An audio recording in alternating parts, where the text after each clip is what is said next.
जय हिंद दोस्तों, स्वागत है आप सभी का आपके अपनी यूट्यूब चैनल पर। दोस्तों, आज के इस वीडियो में हम लोग हिंदी के मोस्ट इम्पॉर्टेंट क्वेश्चन को डिस्कस करेंगे, जो कि आपके आगामी लगभग सभी भर्ती परीक्षाएं जिसमें हिंदी से संबंधित क्वेश्चन पूछे जाते हैं, उन सारे एग्जाम्स के लिए सारे क्वेश्चन बहुत ही इंपॉर्टेंट हैं। तो चलिए शुरू करते हैं इस वीडियो को। क्वेश्चन है, निम्नलिखित में से कौन सी क्रिया से बनी भाववाचक संज्ञा है। यहाँ पर ऑप्शन बी राइट हो जाएगा। पढ़ाई। पढ़ाई ये क्रिया से बनी भाववाचक संज्ञा है। पढ़ना एक क्रिया शब्द है और पढ़ना से ही पढ़ाई बना हुआ है, इसलिए ये भाववाचक संज्ञा है। सुंदर एक विशेषण शब्द है, जबकि लड़कपन की अगर बात करें तो लड़का जातिवाचक संज्ञा है, जबकि लड़कपन ये भी एक भाववाचक संज्ञा है। लेकिन क्वेश्चन में पूछा जा रहा है कि क्रिया से बनी भाववाचक संज्ञा, तो ऑप्शन बी राइट हो जाएगा, पढ़ाई। अगला क्वेश्चन, गुब्बारा उड़ता है, इस वाक्य में उड़ता किस क्रिया का उदाहरण है। तो यहाँ पर ऑप्शन बी राइट हो जाएगा, अकर्मक क्रिया। अगर उड़ता की बात करेंगे तो ये अकर्मक क्रिया है। जो वाक्य कर्म सहित होता है वो सकर्मक क्रिया होती है, और जिसमें कर्म नहीं होता है और क्रिया का प्रभाव कर्ता पर पड़ता है वो अकर्मक क्रिया होती है।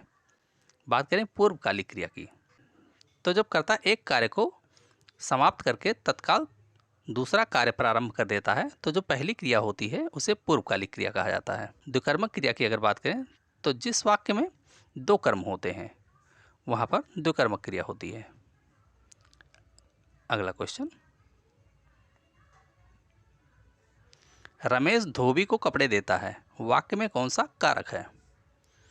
कारक की अगर बात करेंगे तो हिंदी में कारक कुल 8 प्रकार के होते हैं, जिसमें रमेश धोबी को कपड़े देता है, इसकी अगर बात की जाए तो इसमें संबंध कारक हो जाएगा।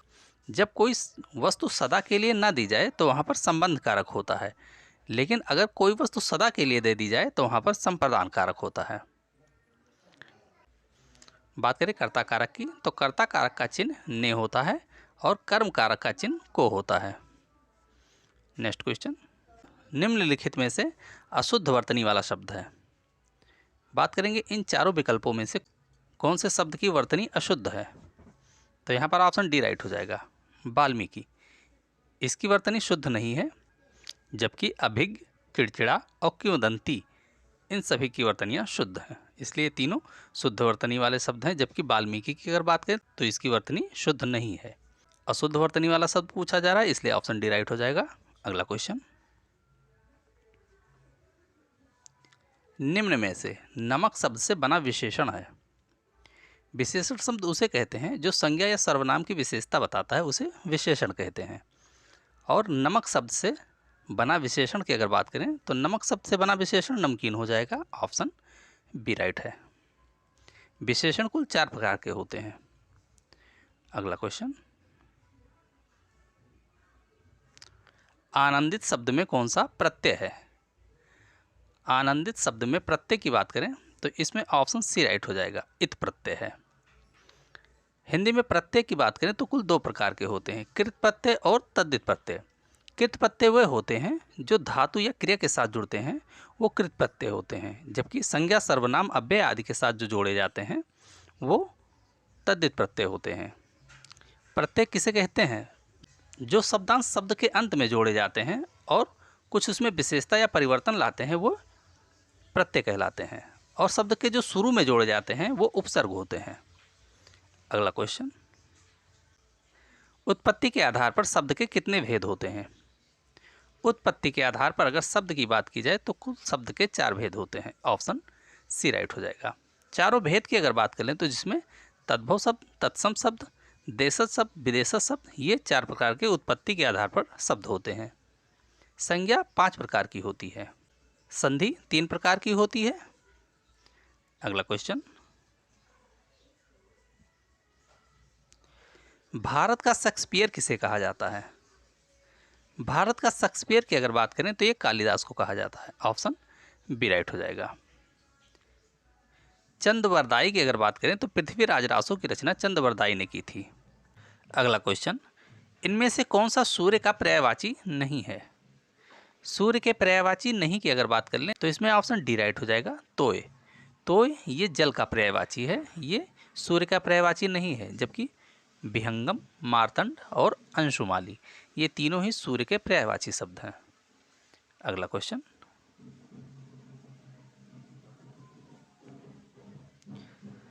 इनमें से हिम तरंगिणी किसकी रचना है?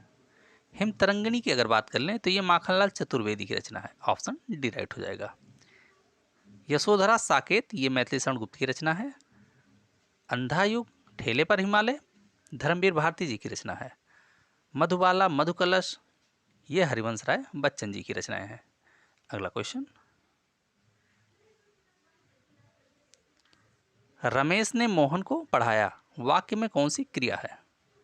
जो वाक्य कर्म सहित हो वो सकर्मक क्रिया होती है, और जिसमें कर्म का अभाव पाया जाता है वो अकर्मक क्रिया होती है। क्रिया कुल दो प्रकार की होती है। रमेश ने मोहन को पढ़ाया, क्या पढ़ाया? यानी कि इस वाक्य में कर्म की संभावना बनती है। जैसे बुक पढ़ाया, पत्रिका पढ़ाई, या कोई भी चीज़ है ऐसी चीज़ जिसको रमेश ने मोहन को पढ़ाया, तो यहाँ पर ये सकर्मक क्रिया हो जाएगी। ऑप्शन ये राइट है। प्रेरणार्थक क्रिया की अगर बात कर ली जाए तो जिसमें कर्ता कोई कार्य खुद ना करके किसी और से करवाए वो प्रेरणार्थक क्रिया होती है, और या किसी और को करने की प्रेरणा दे वो प्रेरणार्थक क्रिया होती है। अगला क्वेश्चन, निम्न में से किस समास में पूर्व पद संख्यावाची होता है? इनमें से अगर बात करें कि किस समास में पूर्व पद संख्यावाची होता है, तो यहाँ पर ऑप्शन सी राइट हो जाएगा, द्विगु समास। जिस समास में पूर्व पद संख्यावाची विशेषण हो और समस्त पद मिलकर किसी समूह या समाहार का बोध कराते हैं, वहाँ पर द्विगु समास होता है। और समास कुल 6 प्रकार के होते हैं। अगला क्वेश्चन, निम्न में से नाविक का संधि विच्छेद है। नाविक के संधि विच्छेद की अगर बात करेंगे तो यहाँ पर ऑप्शन सी राइट होगा। 9 धन 1, ये नाविक का सही संधि विच्छेद है। इसमें संधि की बात करेंगे तो इसमें अयादि संधि है, जो कि स्वर संधि का एक भेद है। स्वर संधि भी 5 प्रकार की होती है। अगला क्वेश्चन, जहां उपमेय में उपमान की संभावना व्यक्त की जाए वहां कौन सा अलंकार होता है? जहां उपमेय में उपमान की संभावना व्यक्त की जाए वहां पर उत्प्रेक्षा अलंकार होता है। ऑप्शन सी राइट हो जाएगा।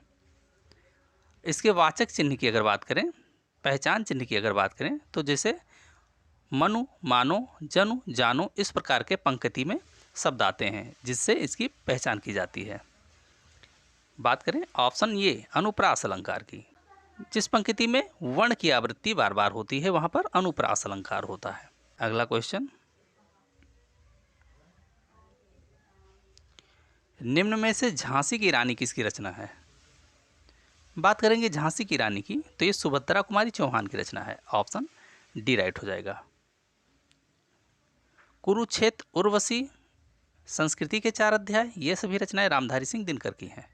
तो दोस्तों ये वीडियो कैसा लगा इसे कमेंट बॉक्स में ज़रूर बताएं। अगर वीडियो पसंद आया हो तो वीडियो को लाइक करें, शेयर करें और चैनल को जरूर सब्सक्राइब करें। धन्यवाद।